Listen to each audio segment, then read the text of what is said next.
Hello everyone, welcome back to our channel. Now in this video we are going to talk about another problem solving technique, that is two pointer approach. Now this is nothing, it's as straightforward as the name says. It's a technique in which you use two pointers to solve the problem. One pointer can start from the beginning, another pointer can, start from the end. First pointer it can move slow, another pointer can move fast. So you can also call it, somewhere I have seen it is written as slow and fast pointer technique. So you can call it that as well if you want. Basically it's a two pointer approach. You use it in two sum problem, also three sum problem. But in this one we are going to understand how this two sum problem is solved using a two pointer approach. Okay, we have taken an input array which is in sorting order, and we have a sum. So the problem statement is you have to check in this particular array if this sum exists or not using sum of any of those two numbers. You have taken two pointers. Pointer 1 starts from 0, that is again index.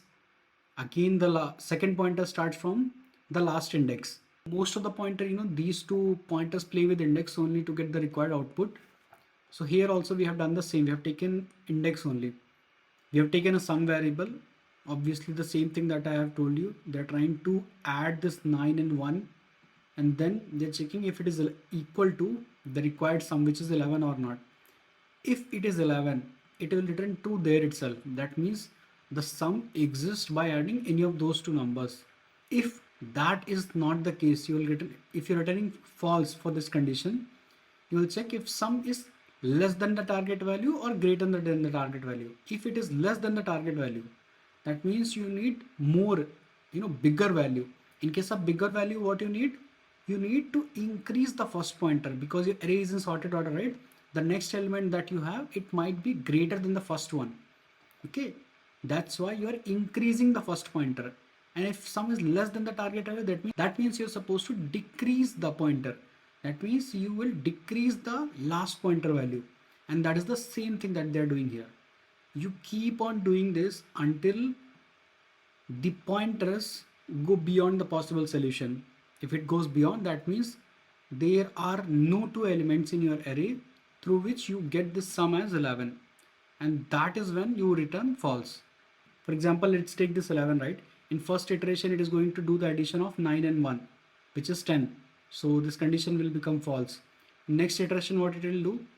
Now it will come to this second. Now it will try to do the sum again, 9 plus 2, 11. And then this condition will become true. If I run this program, you are getting true, right? So if I run this program, you are getting true. If I try to make it 91, right? There are no two numbers basically which will return this 91 as a sum. So you are supposed to get false, and you are getting false. Similar way, there is a similar type of question for two sum as well. In that program, you will have to return two indexes as well. In your result, you are supposed to have 2,7. That is one of the possibility of, sometimes they ask return those two indexes through which the sum is becoming the equal to this required sum. That is just another, you can say, variant of two sum problem. But you have seen, right, how we make use of these two pointers to get the required output. And this is just one variant of using the two pointers approach. There are so many other problems as well where you can use these two pointers to get your required output. So that's all I wanted to explain as part of this video. See you in the next one.